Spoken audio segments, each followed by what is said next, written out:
In a couple of months, I get my old age pension. I'll be 65, I'll be an old age pension in a couple of months, mate. But the thing is, I'm not retiring. I'm not doing it. I'm not going to grow old gracefully. I'm going to grow old disgracefully. Right. That's it. Right, so tell us about Hoagie Lands. Hoagie Lands. Right. 1967. This one isn't 1967. Okay. It's 19... This thing isn't running, is it? Is it? Okay. It's not 1967. It's my office party at Collins the Publishers. So you work for Collins the Publishers? Yeah. When was that? What year, roughly, what year? Probably 69, 70, around that time, Okay. anyway. So we had an office party, and we go to the office party, I get totally paralytic, I get carried out, and I wake up in somebody's apartment the next morning, don't know where I am, and I kind of get up and get out the apartment, and I'm sick as a dog. Okay. So I find I'm in the West End of Glasgow. So I decide I'll go for a little walk. And there used to be a used record shop not far from there that sells records. They used to advertise in NME and Record Mirror and all these things. So I staggered down there and I get to the phone box and I call my boss. And I say, look, I'm really embarrassed. It's the office party. I got carried out, paralytic. I'm not coming to work. I think I should go home. And he said, look, you're coming to work. You got to be here in an hour. So as I was walking to work, because I couldn't get the bus, I was too sick, I stopped at the record shop. And it was just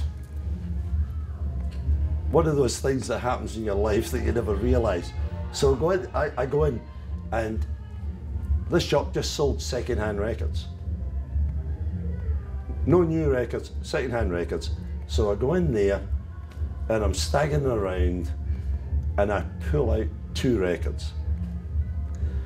The first one was Bill Dean and the Rondells, I've Been Hurt, MGM demo in pristine condition. And I'm about to throw up anyway because I'm so sick. But the next one did it for me.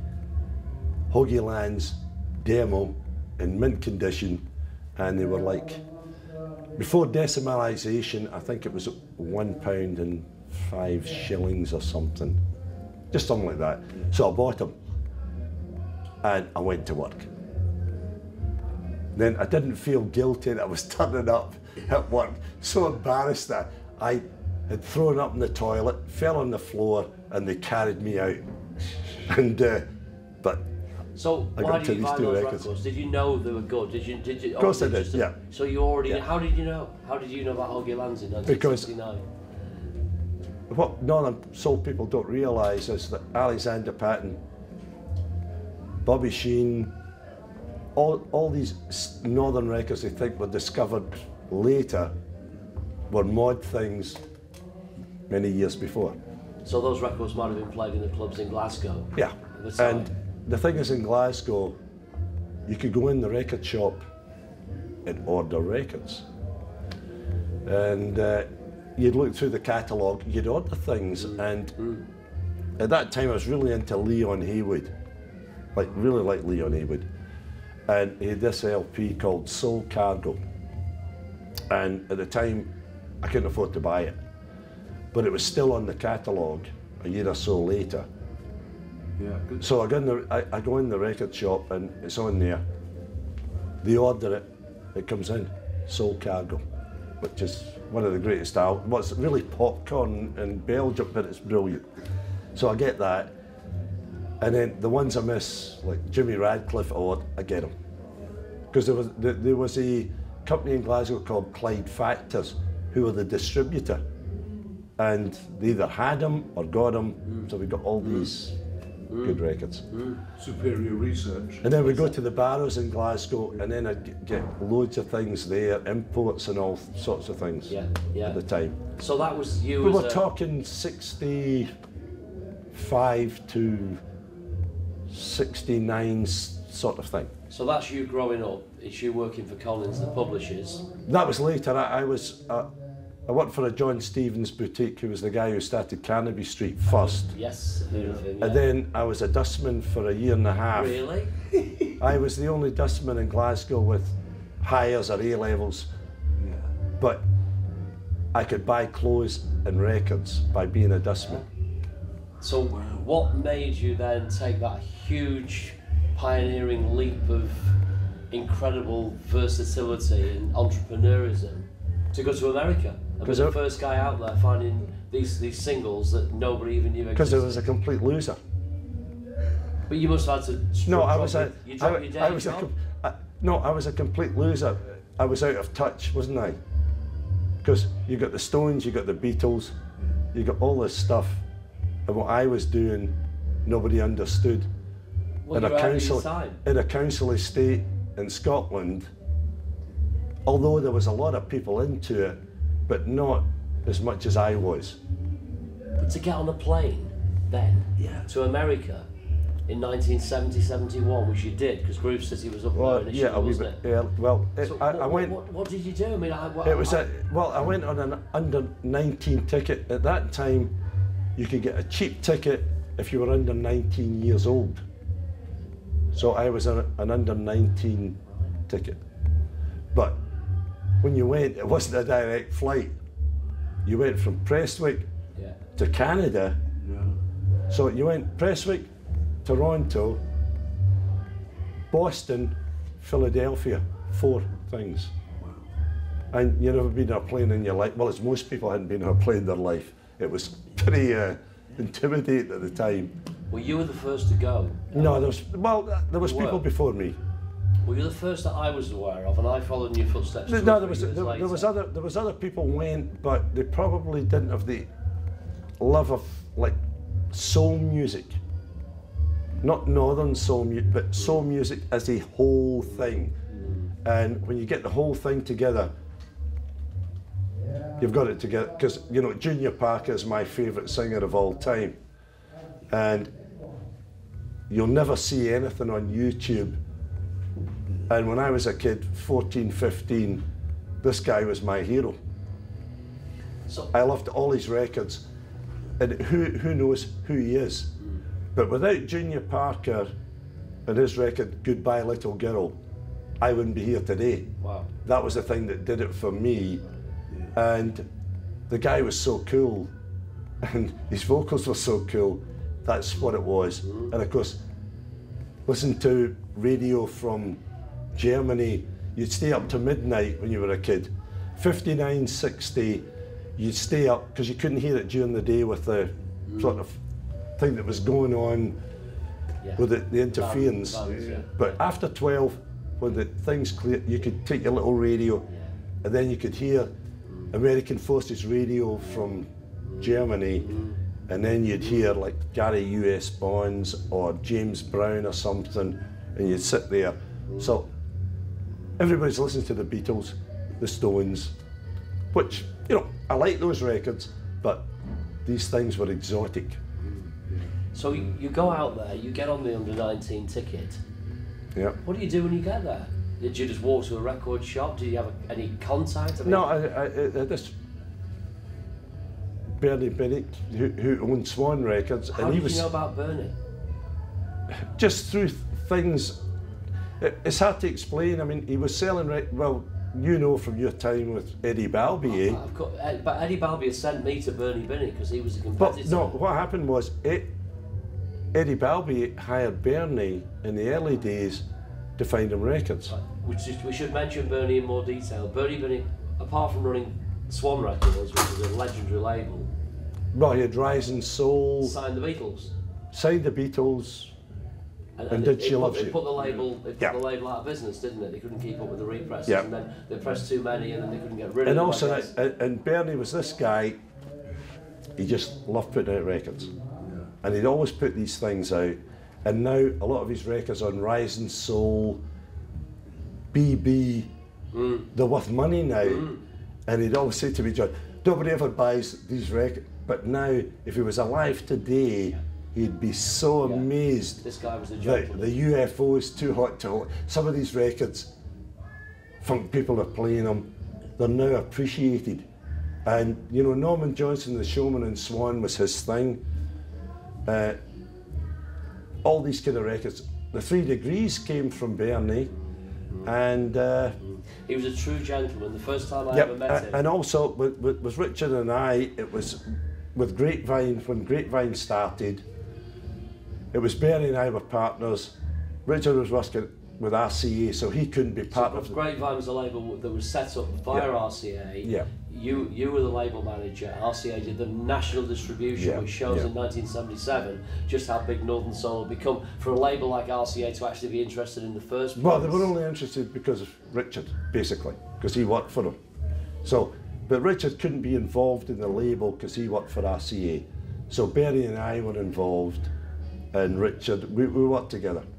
We actually never made any money from it because RCA made some money, but they never really appreciated what they had. Without going off on a tangent, we should also mention that one of the strangest projects that John and myself ever got involved in was working with a group called Joy Division, but that was because of Bernie again. Bernie and Henry Stone wanted a punk band from the UK. We didn't know anybody else other than Ian Curtis. Ian Curtis used to come into the RCA offices in central Manchester because he was a big Iggy Pop fan.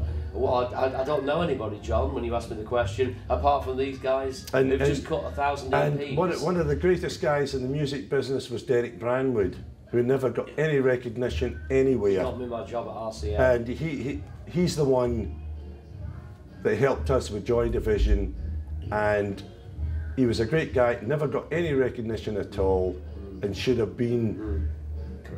But he was a good, honest guy. The office in Piccadilly Plaza. Yes, yeah. that's where that's where Derek used to. You know, we used to, there were great times. So anyway, Derek discovered Lisa Stansfield. Yeah, so we just did all this stuff, but we never made any money at all. But the whole thing is, it didn't matter. It wasn't about the money. It was about the music. Yeah. And that's what we did. Grapevine, John. Talk about Grapevine and the records that you issued on Grapevine. 37 releases, I think it was. Richard, I can't remember them all now. You it's worked so with Richard Popcorn Wiley.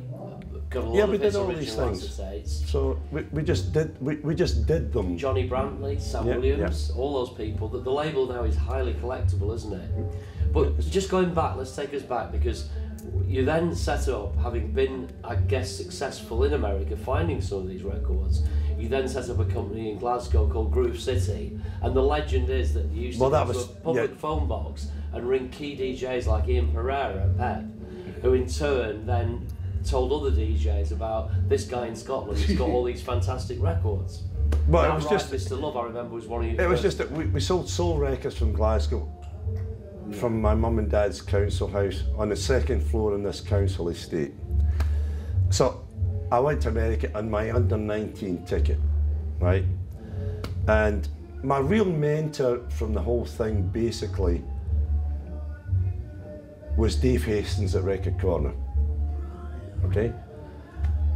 I was doing it, but I'd also buy some new releases from Dave. And he was the kind of unsung hero of soul music in Britain, in his shop. And without him, probably a lot of this wouldn't have happened. I used to call Dave up, this is probably 68 or whatever, and what he was a Saturday boy in the shop and got involved with the owner in the shop, and they became partners and built up this wonderful business. Yeah. But he was the greatest guy, and he was a really helpful, he was a really good guy. And I was doing my little thing, and I get the train down to London and go to the shop. And I must say, that shop was such a small shop, a revelation. People don't know that. They think, you know, price guides, investment opportunities, they have no understanding of what it was really like. And Dave was a wonderful guy, and I remember, because being a kind of mod, buying clothes. My wife, not at that time, my girlfriend, we went to this clothes shop, probably somewhere in London after we'd been to Dave's, and I had this few records with me. And we're buying these clothes, and this girl in the shop, she said, "Is that what you're doing here?" I said, "Well, we're doing this record thing." "Oh, records in it, what have you got there?" So, "What's these records? Can we look at them?"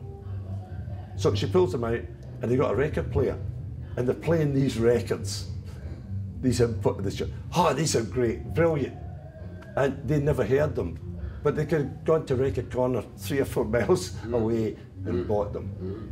So just going back to Glasgow, you're starting to build up a business there, which is going to ultimately become so influential in the history of Northern Soul, because Prestatyn, from Glasgow, you then take the decision to move to King's Lynn, another place that's fairly inaccessible, really, not exactly what you'd say on the highway. yeah, but that's my personality, inaccessible. And I've said Not to you talking, before, not saying nothing. That's what it's all about. You played me a record that I'd never heard before, when I could look out through the window on cows in the fields, and so the record sounded, it was a perfect location. And down there in King's Lynn, you went on to amass an amazing amount. Well, first off, obviously on Portland Street when you were initially Groove City, weren't you?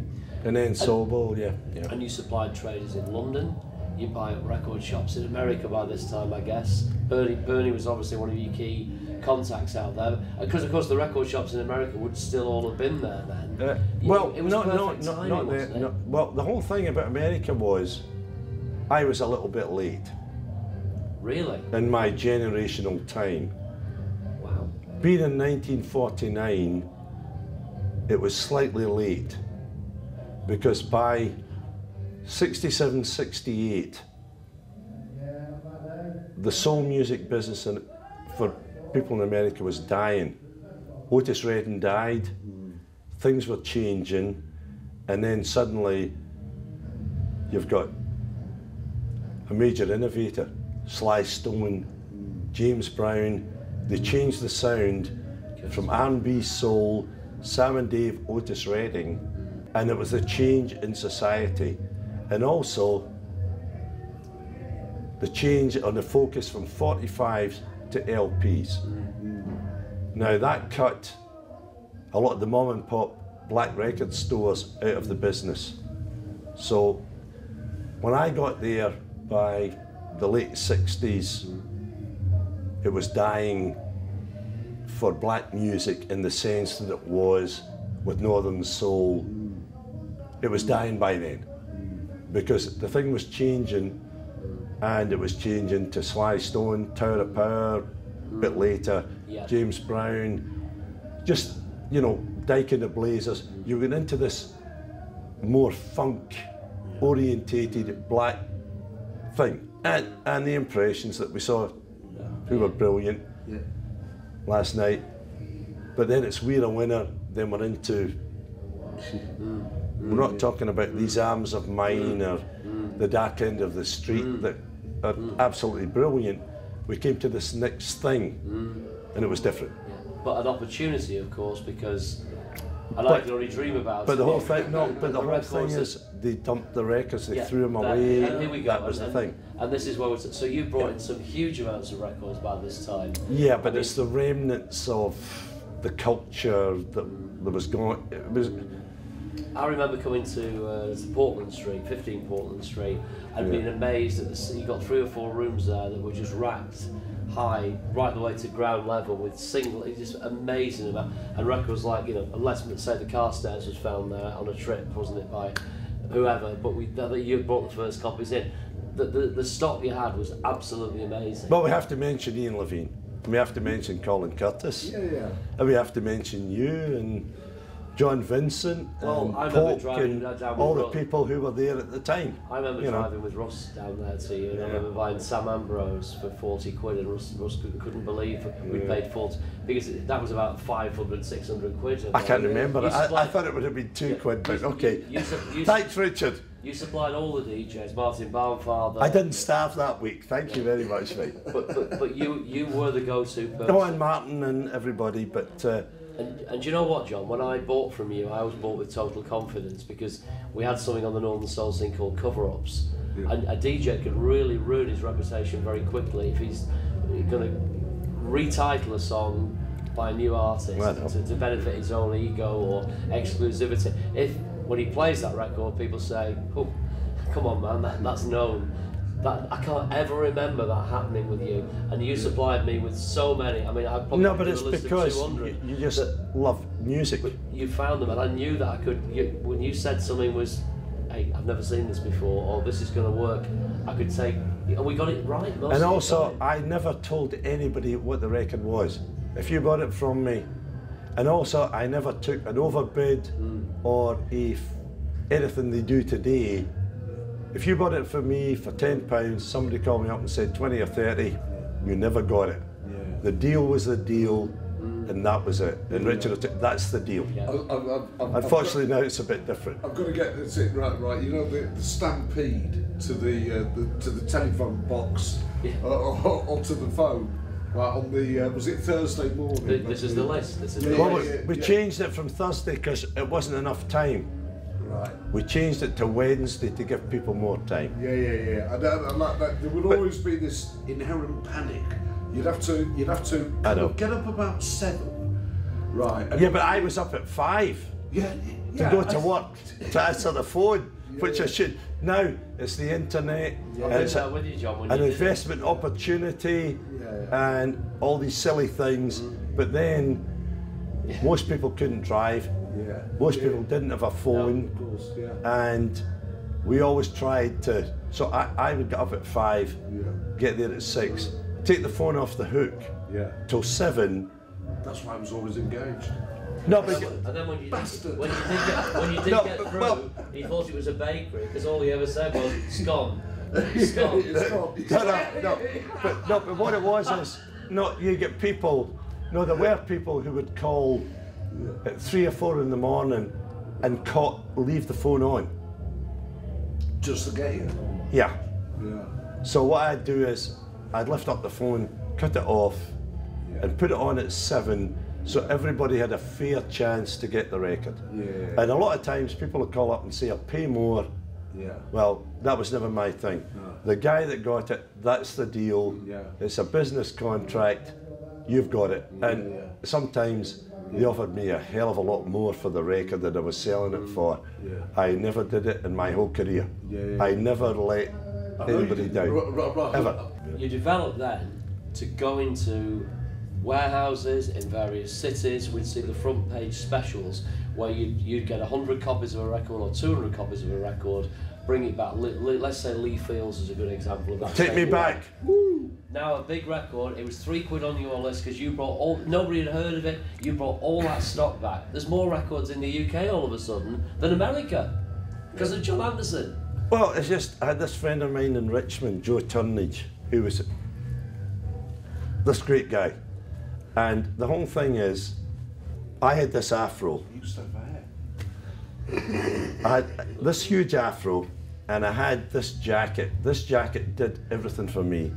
I had this denim jacket that was light here, dark there, light there, dark there. And I'd go in the ghetto, into American ghettos, and I was this guy with a moustache, this afro, and this jacket, okay? Pimp. Actually, they probably thought it was a white pimp from Scotland, who, if you talk to anybody, they don't know your accent at all. But everywhere I went, this jacket got me in places. But I had this friend, Joe Turnage in Richmond. He was a billboard reporter. And it was through Bernie again, because of all the Swan record thing. Yeah. Bernie, we were such good, he was such a great guy. And he just knew Well, what happened with Joe Turnage was, it was because the Showmen were on Swan. And they're from Norfolk, Virginia. So I go down to see Joe, and he probably thought it's this. So I'm walking in with this hat. He thinks, oh my God, look at this thing. So, you know, everybody wants to buy this jacket. I know you can't buy this jacket. You can't buy the jacket. So anyway, that's how we ended up with Lee Fields, because Joe Turnage was a reporter for Billboard for the Richmond area. And he had a couple of records there. And at that time, I was really into Lee Fields. He was really a good, we're talking back, probably early 70s, he was a really good singer. He knew Lee Fields. Yeah. I think, so what happened, either Joe or Bernie or me, we called Lee Fields up in Plainfield, New Jersey. Because, you know, some of his records, he cut Norfolk. I think he had a thing with Norfolk and Richmond, he was in there. So we ended up, we bought 500, 1,000 copies of Take Me Back. Because my thing at the time was, focus on the record, think what it's like. And you got to remember at that time, it's not like Northern now that's just so formulated into these hardcore Northern kind of records. Then we had things like Take Me Back, Summer in the Parks. Yeah. I'd get these records, you know, and I'd say, boy, this don't sound bad. We'll make it, we'll buy them, we'll gamble, we'll make them something. And basically, Richard at Wigan was one thing, but then the radical thing was Cleethorpes, basically. Yeah. When we get down to the really radical change in the northern scene, wasn't really Wigan, and Richard will admit it, it wasn't. It was Cleethorpes. That's where this mega change came with, you know, Anne Sexton, you know, a lot of the records are a bit naff now. A blacker sound. A blacker sound and a slightly funkier sound. With Someone in the Parts, Take Me Back. So Take Me Back became a really big seller for us. But I got to tell you this story. I was in New York and I was making this deal for this disco record, because disco was out. This is many years later. And I'm making this deal for this disco record. And I'm a stupid guy, I don't know what the hell I'm doing. We did eventually lease the record to Atlantic. It never sold, but I was on Broadway with a friend of mine. And this guy came walking down the street. And I look at this guy and I think, boy, he looks so cool. He looks wonderful. And he didn't know who I was. And Lee Fields today still doesn't know who I am. No. Well, he's with Dapper. This America, it's all different. They don't realise there were actually people out there before. But walking down Broadway was Lee Fields, and he had this jacket with all the studs all down it, but nothing on. No shirt, no t-shirt, just the jacket and the trousers. And it looked so cool. And my friend I was with, and we talked to him. I didn't say anything about Take Me Back or anything. I said, oh, nice to meet you and all that. How could you not? But it was brilliant. You know, it's Broadway, all these people, and Lee Fields is walking down, you know, with his high-heeled shoes and his jacket with the sequins. I thought, well, this is what it's all about. It's really good. And that was several years later. And I thought it was really great that later on, you know, whoever's with him now, all these labels, it's great that a guy from Plainfield, he's done so well, it's brilliant. Tell us about Soul Packs, because that was another big, I don't know, that because was a unique selling point for you, wasn't it? 100 singles for 7 No, Soul or Packs, whatever? Soul Packs saved our life. Soul Packs was the whole thing that kept us alive. 100 in a box? Yeah, but through the years when nobody bought records. Look, now we're in 2014. All these people are back on the scene. We bought this, we did that. It's all nonsense. There was like a 5 or 6, 8 year gap, probably mid-80s to 92 or 3. None of these people were here. They say they weren't here. what we did was sell soul packs because we couldn't sell records. You put out the list, nobody was buying anything. We'd sell 100 records for 10 quid, 20 quid. Actually, I think we got it up to probably 50 or 60 quid with good records. But so we survived. But selling records, but then we had, what saved us after that was albums got popular and two-step in London. So we became this business that was dealing with Northern Soul people who weren't buying records to becoming a two-step London LP thing. We changed the whole thing to survive. And it's just amazing that now all these people forgotten, they were never here at the time, in the middle. And I'm sure on Soul Sauce all these things will attack me in the next few days when this thing comes out. But it's true, they weren't there. And Richard will tell you, these people weren't there. You know.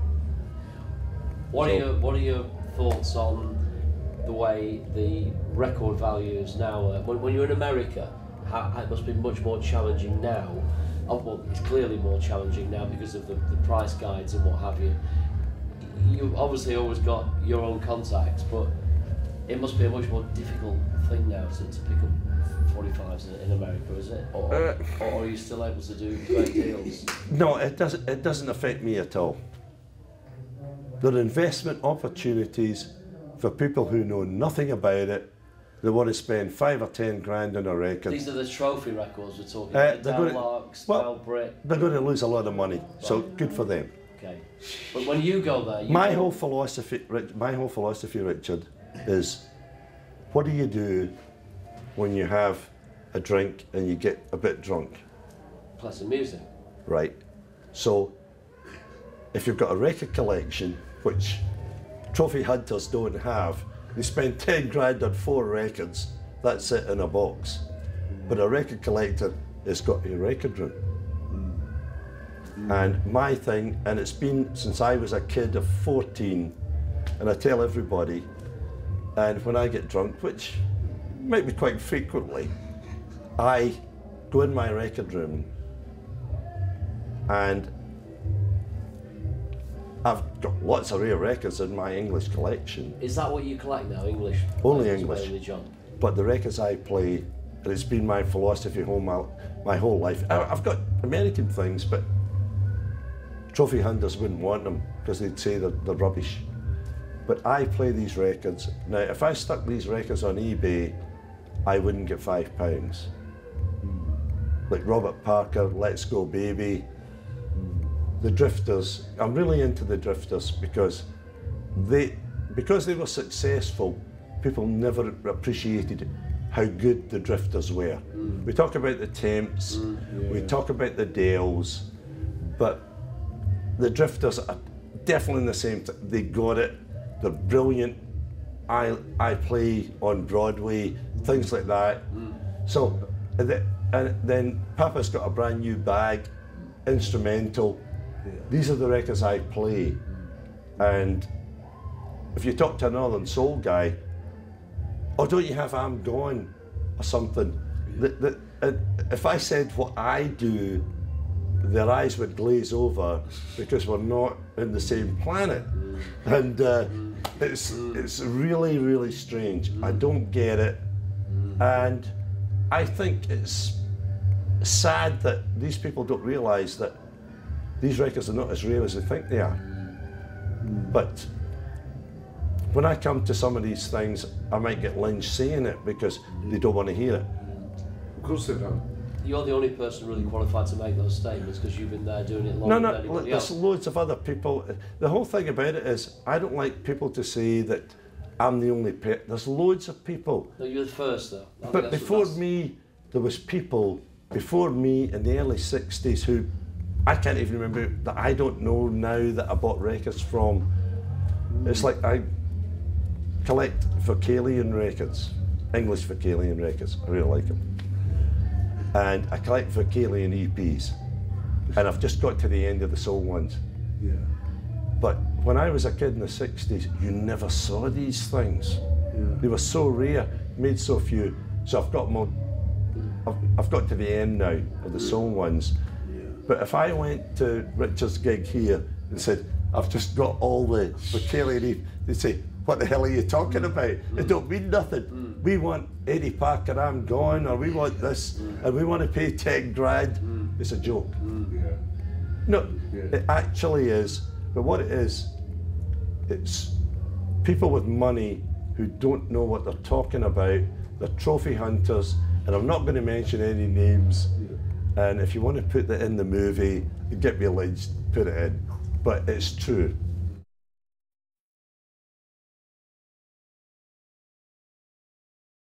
So what started making you want to collect ska, apart from the fact it's great music? Is it very collectible? It's just a thing. When I was a kid, I got into ska music, 63.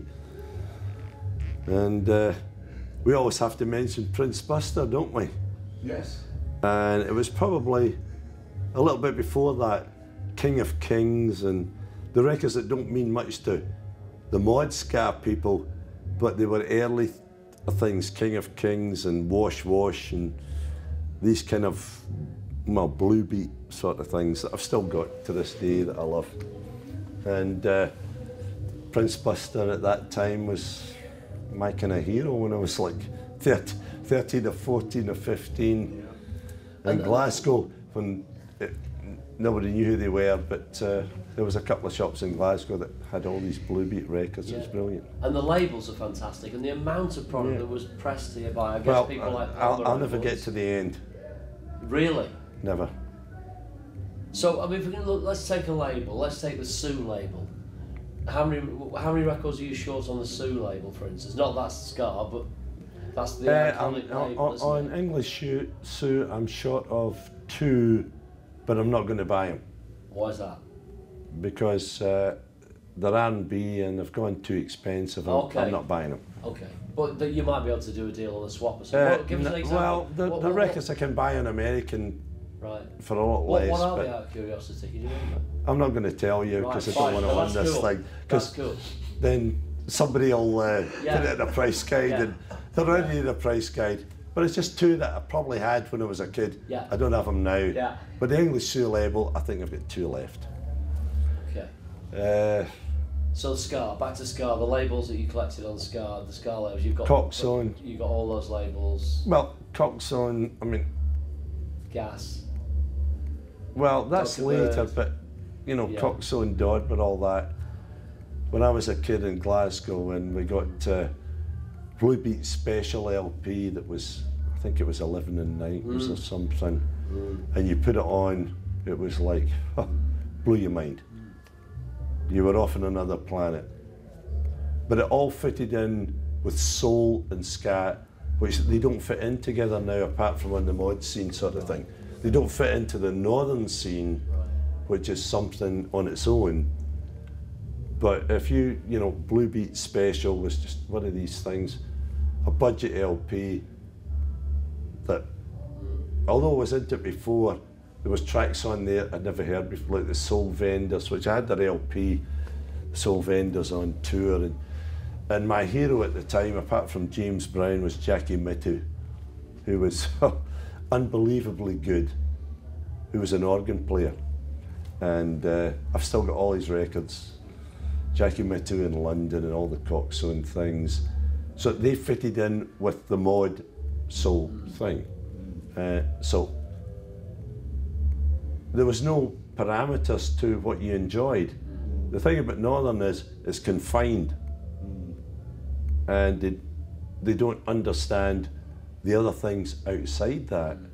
That's kind of sad to me. Unfortunately, Wigan seems to have become this publicity thing, and forgotten Cleethorpes and all the other places, and the Mecca, all the other places that were very innovative at the time, doing things.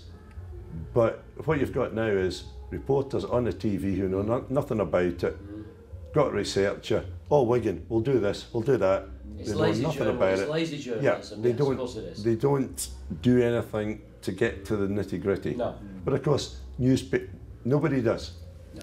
It's only the people that know, but your voice is never heard. I can remember, So, I'm not sure if it was Ian or whether it was John Vincent, turning up immediately after my set at Wigan in around 1975 and putting a record on the turntable on this sort of sea green or blue label by a dude called Lou Pride and saying this is going to go massive. And I'd never heard it, none of us had heard it, and it went on, it was massive from day one, and that came down the A17 onto the A1, around the M62, down to the M6 to Wigan from Kings Lynn. And that bought that afternoon, I think. Our biggest seller around Peterborough, Cambridge, we sold them all for £2 around that area, apart from a couple. And also Latin soul was my thing when I was a kid in Glasgow. Joe Bataan, Ralphie Pagan, all these guys. And I wrote to Fania in 1967 saying, I think Joe Bataan is this great guy. And I've always loved Joe Bataan. He's really brilliant. And they sent me a letter back. And I think I've still got it in my garage somewhere. How great it is to hear from a guy from Scotland in 1967 about Latin soul. Yeah. And now, what's Latin soul now? It's really big, isn't it? Yeah. But I used to really into it, you know, Joe Valentin and all these things. And well, I'm talking to we the always guy went. that got me the first copy of Cecil Washington, the first copy of Vicky Baines, uncovered Eddie Holman, Where I'm Not Wanted, that found the acetates in Detroit of Anne Bridgforth, What Would I Do, that found the Deadbeats, No Second Chance, which I covered up as a Phantom Janitor. It was the first to find Tamala Lewis, You Won't Say Nothing. I mean, I can't say any more, John Anderson, than without you, as Al Williams once said, I'm nothing. Right, so I'm now Richard Searling's partner now There you go. for the future. That's what he always wanted. Right, Al Williams included, I mean, Christ almighty. And there's loads more. Yeah, but the whole that thing bloody is. thing on East Coast. Yeah, Christ but thing, what's it Yeah, called? Court Davis, all Correct, these things. was But you. the whole thing is nobody knew what they were doing. No, we didn't. We didn't know what we were doing. It was a whole. The pressure on me was every time coming back from America, we had to find new records. Yeah. That's the soul. And that must have been pressure. yeah. Right, can you imagine like being no, 2 or 3 weeks in and I haven't found anything yet? Yeah. No, it was unbelievable. And you know when you went to America to LA and all that, Yeah. and people think all these records are everywhere. Back in the '70s, they weren't. John and the Ladies. Yeah. But the thing is, these records weren't sitting. No. You know, the fantasy was you got off the plane in New York or Philly or Chicago or LA, go down to the nearest ghetto, go in the nearest mom and pop black record store. It's all full of these records. Yeah. These shops did not buy these records because they didn't sell. They had no records basically. Yeah. A handful of records. Yeah. And it would probably Motown or Wilson Pickett. To find these odd things was difficult. Yeah. But there was this fantasy built up in Britain. Oh, get off the plane. And I must say, this weekend I've heard all these stories of all these wonderful records that all these people found in America. And I just sit there and say, yes, fantastic.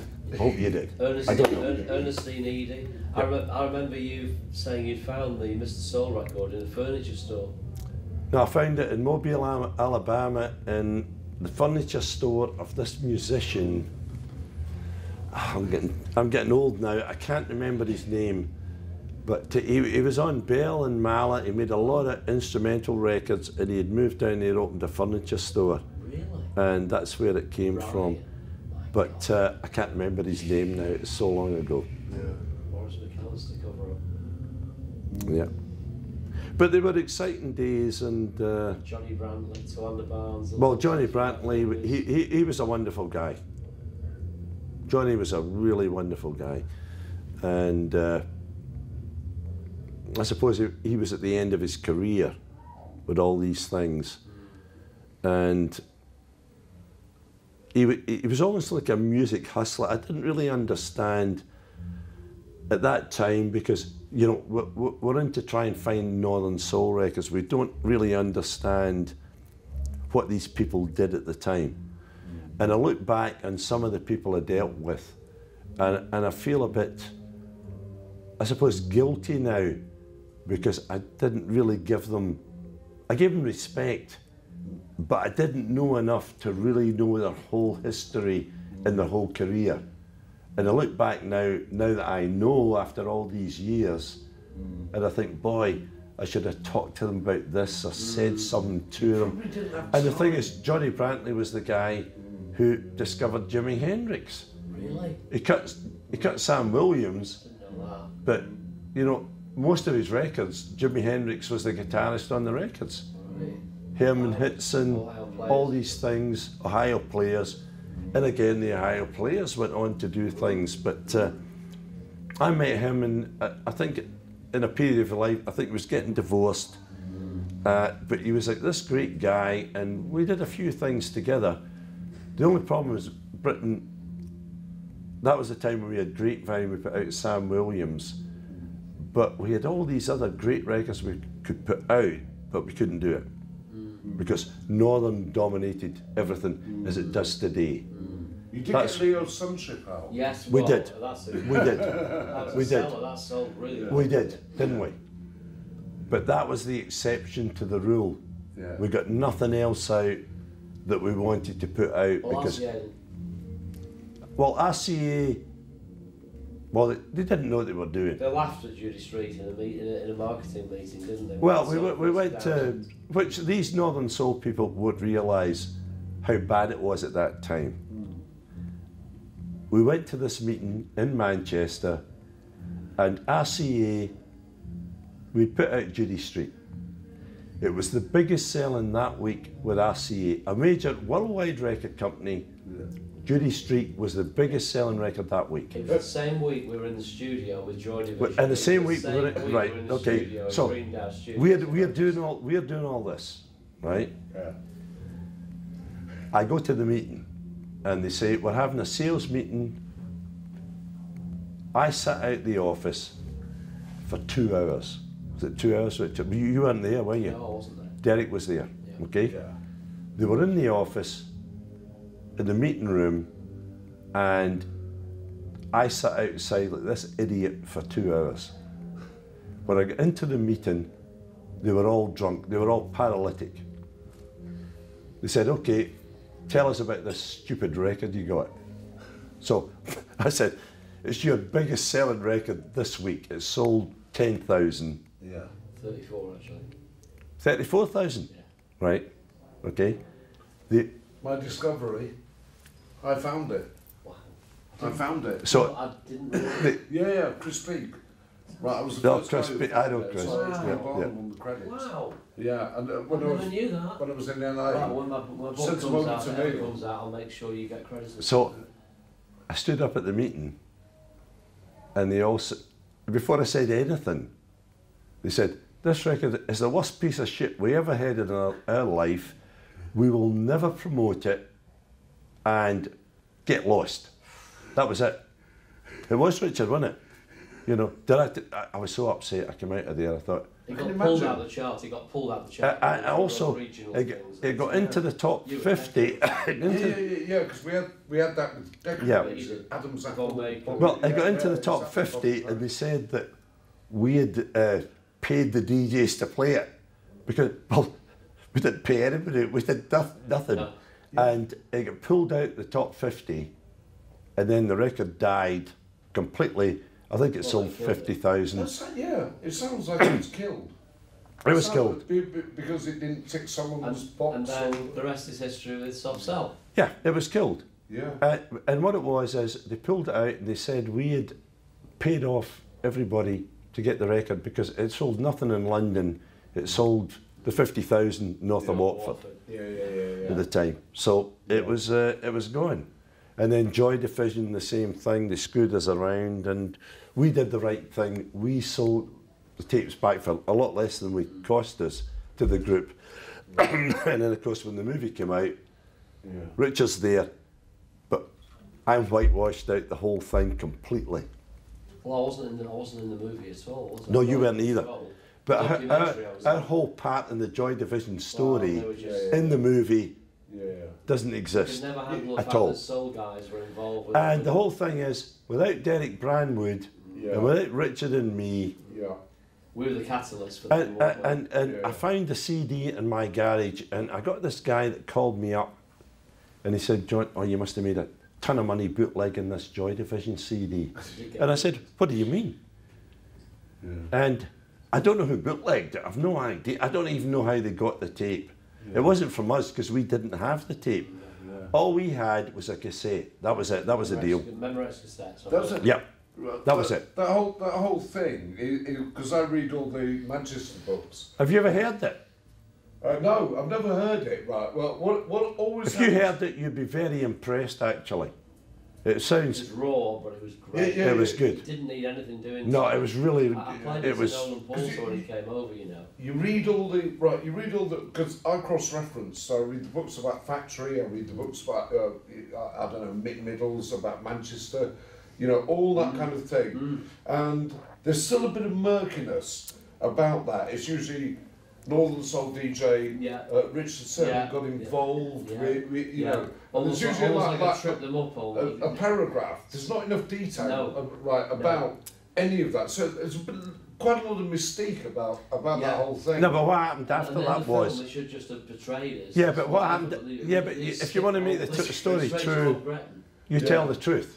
You put the people in who found you, Yeah, and it was actually they did their thing. They did the little EP. yeah, It was Derek Branwood That's what the Yeah. and Richard at the office, yeah.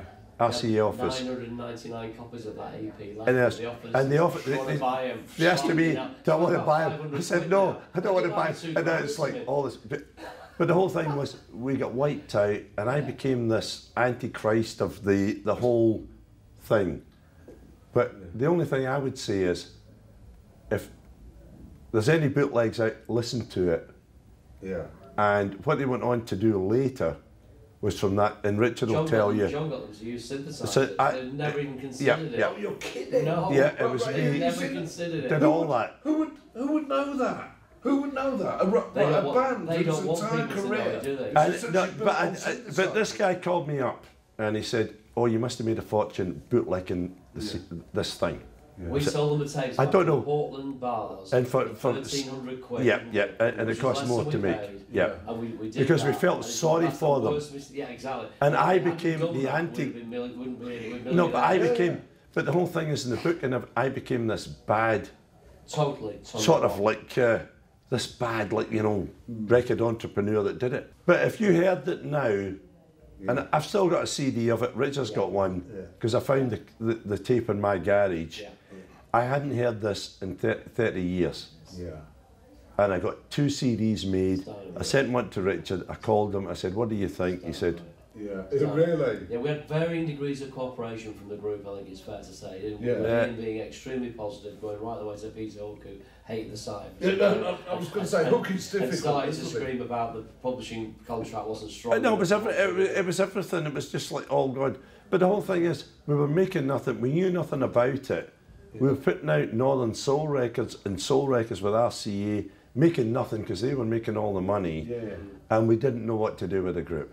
Yeah. So we offered them this contract for a small percentage. We didn't know.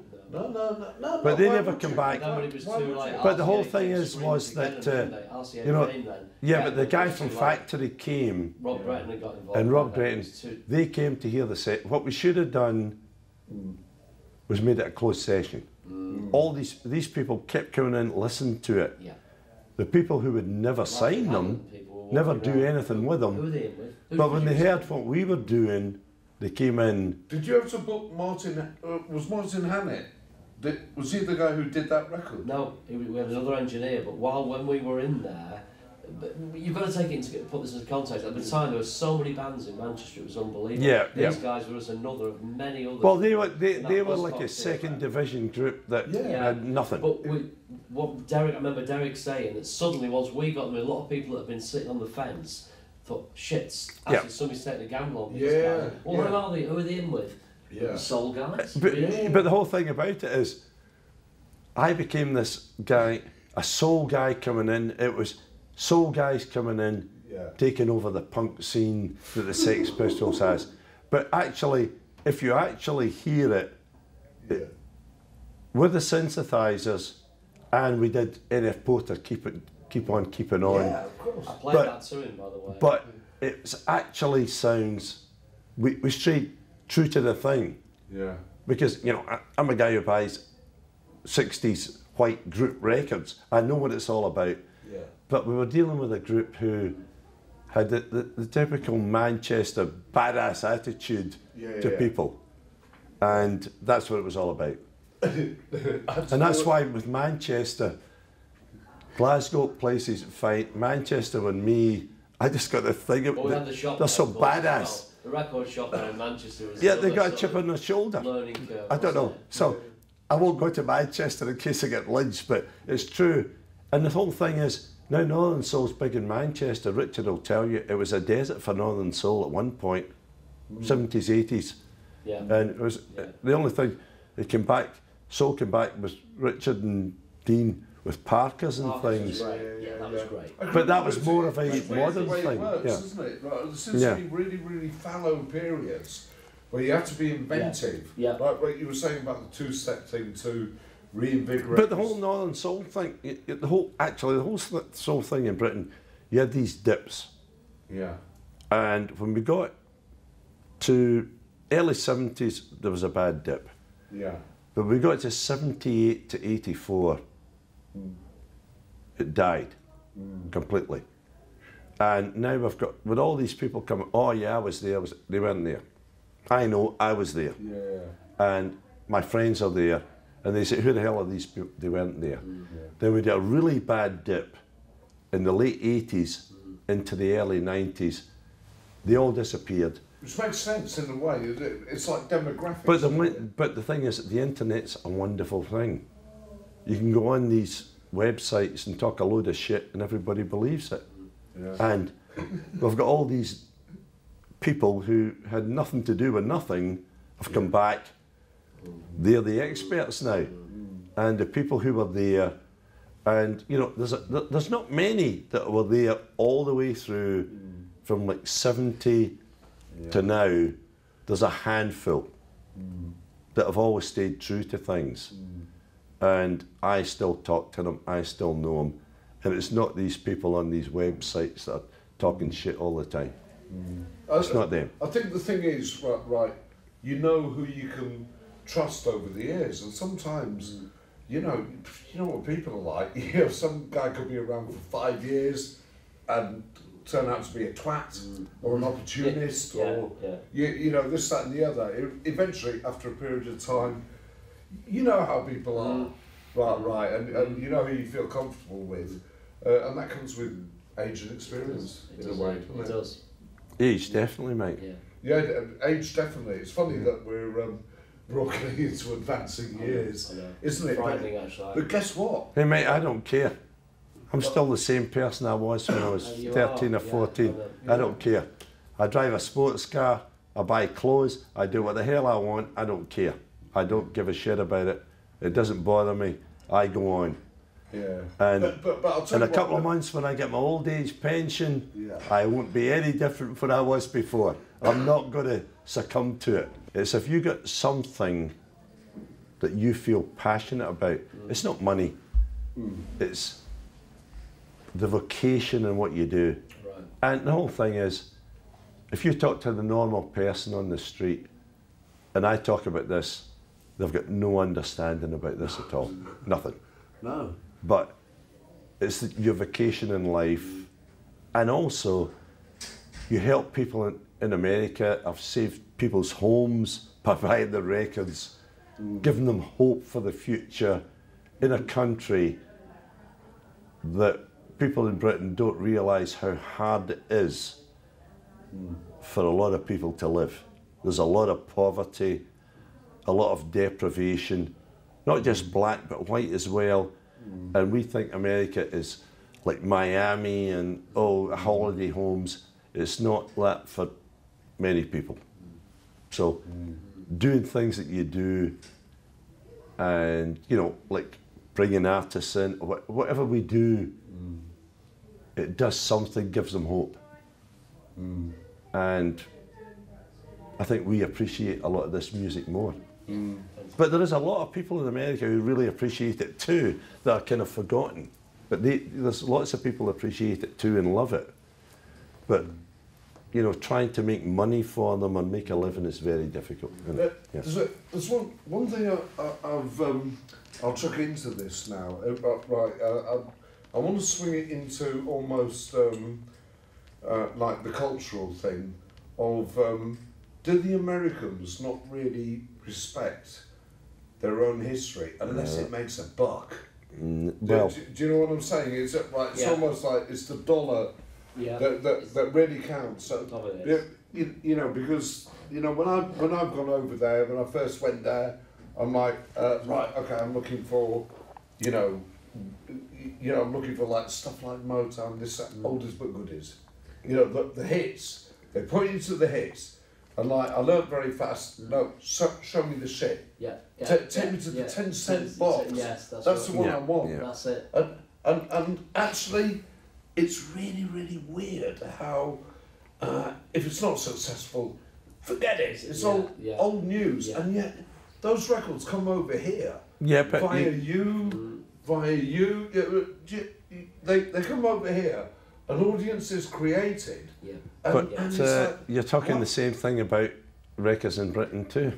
You look back to the 60s and the time of the mod era, you look at the charts, most of the records are middle of the road junk in the charts because people didn't want to hear the other things.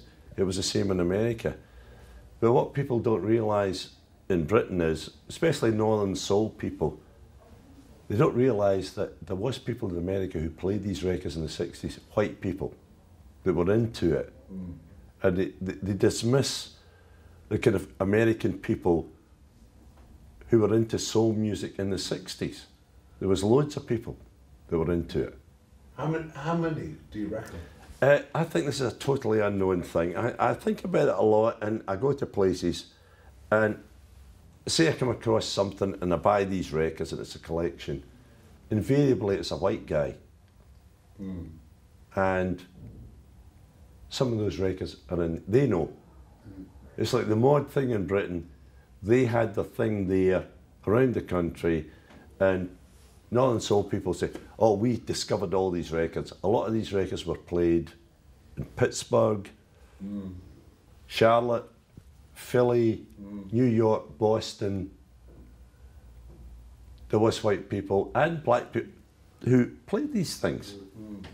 And it's something nobody really knows about. And it's interesting. you're going to well, look, I mean, you take one of the greatest groups of in the world is a harmony group, is the Magnificent Men. And if you look on YouTube and you see them singing, they're absolutely fantastic. And one record came out in England, Oh, you'll have insights in my head. Sweet Soul Medley on Capitol. And I bought that when that record came out, and I listened to it. I thought, oh, great. This is before I went to it. I was probably 66 or whatever. Brilliant. They sound black. They're absolutely brilliant. And you see the videos of them, they're all white college kids, but they got it. Now, how did they get to that? Because they listen to these records. They know. They actually know these things. So there's no way these guys can sound black and sound good unless they've heard all these records. But it's dismissed in Britain.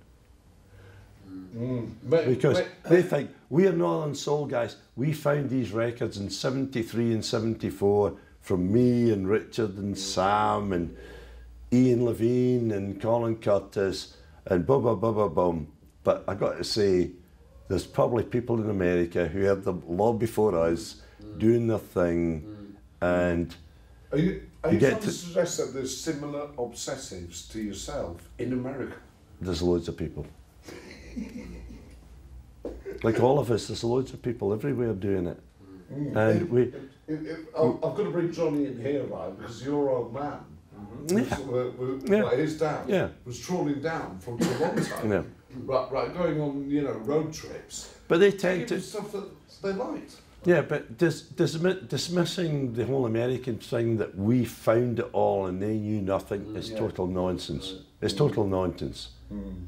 Because, you know, with the beach music, all these things, there was tons of people who were into, white people who were into black music, as well as black. There was lots of people into it. But the thing is with Britain, we were cut off. We didn't know what was going on. And when you look back to the 60s, which you guys weren't there like me, I'm older than you, but there was no communication, nothing. We heard these records, we were like, oh, they're wonderful, but we didn't actually know. Do we know what happened in 1965, say, when Otis Redding was on the road or James Brown? We don't. No. We weren't there. We weren't close enough, were we? No, we weren't. We don't really understand the whole thing that went on at the time. We've seen the later part. And for me, even at my age, I missed it. And I'd love to, well, actually, I'd probably be 80 now, but I would have loved to have seen it and been there. It'd be wonderful. Isn't the eternal regret that all of us were born too late? Yeah, well, we were. I always regret that. No, believe me, we were. I should have been born 10 years earlier, then I would have got the whole, early. Yeah, but the whole thing is, nobody here in this country would have. 85 years old right now. But nobody. Not having the money at the time to buy the records, and you saw them. Nobody had. In the 70s, even in the early 70s, if we could have been, you know, we wouldn't have the money. But the whole thing is that nobody here would have appreciated. You couldn't have made a living doing anything. And the whole thing is, at the end of the day, you have to try and make something out of these records. And at that time, I lost money all the time. I was on the verge of bankruptcy all the time because... Really? Well, because we sold them for nothing, basically. There was nobody so doing any money. You couldn't get enough markup. Right. So what would you do? Would you buy, like, I don't know, 50,000 records, and then you'd be trying to get the anybody to buy anything. What we've not talked about is John Anderson here and Soul Bowl, the company that's never bootlegged any records, so never taken anything back from the scene and stolen money from the scene, but has always been the guy that's gone from the front end and put the music towards the DJs and created the records that then other people bootlegged. And you know, so John, not that he would ever dream in a million years of bootleg anything. No. So he created something that other people benefited from, you know, in a financial sense. But Soul Bowl, if they had quantity on any record, they were the originals. Carol Anderson, Sad Girl or whatever, 100 copies came in, that was going to be 100 originals that he found from Ollie McLaughlin, whoever, telling him that there's a new record out in Detroit. No, it's just you can't... Duke and Leonard, I can remember all those things that suddenly something would appear for £1 or £2. I think the Jams, the Funky Sisters... all those things that actually, do you know what, right, you could have, if you could have stuck 100 copies in a cupboard and forgotten about them for 20 years. Yeah, but you had to sell them. Yeah, but the thing is, we were in a different day. Yeah. Now, it was exciting times. Yeah. Now, what you look back in and you think the way your life goes through these things. Now, you came to me into soul, bought some records. Now, if that hadn't happened to you, would you have gone on to go to London to do something? You don't know. These things take you in a path to something. And it's like Richard, the same thing when I met him. Now, would he be this iconic guy with Wigan if I hadn't met him, we hadn't done something? We don't know. And it's really interesting to think back the way the path changes and does things. What I think is that the people who are committed find each other. Right, you find each other somehow. So it's like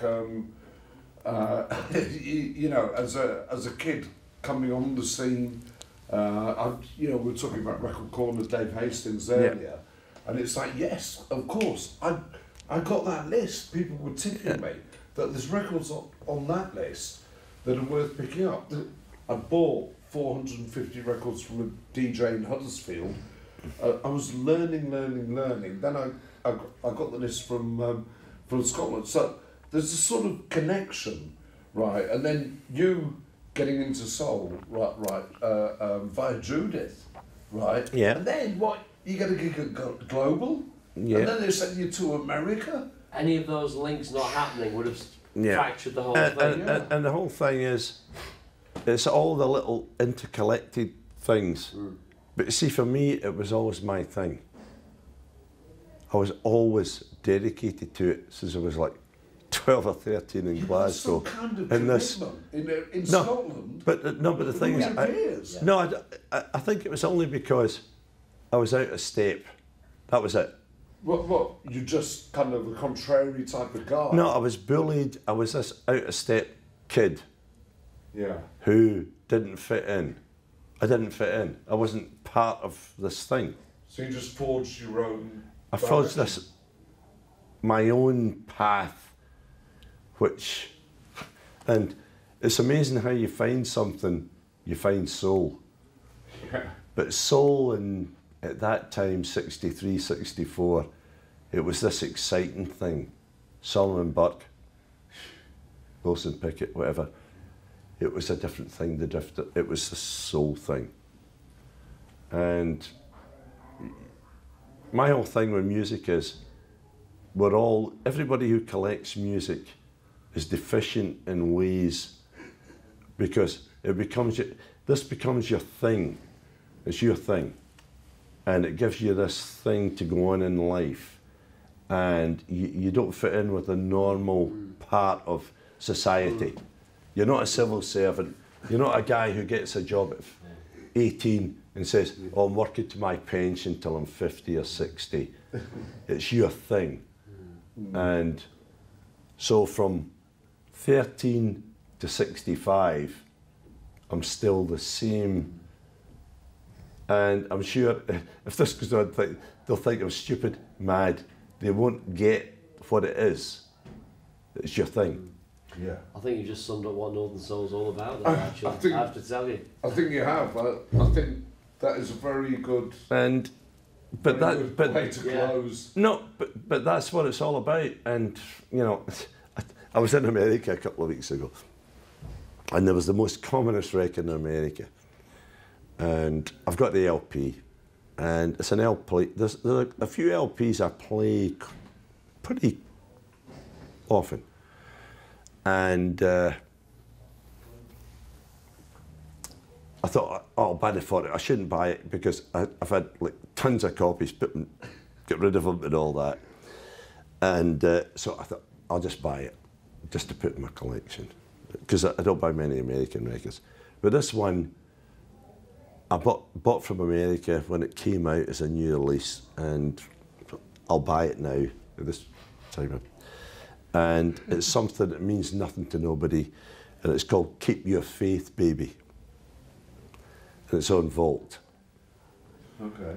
And it's like a precursor of Tower of Power, who were great.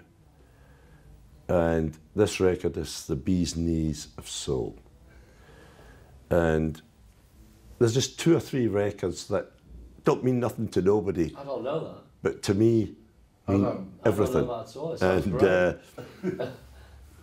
And I play them quite constantly, and they're brilliant. But you could probably go on eBay and buy them for $5 or $10.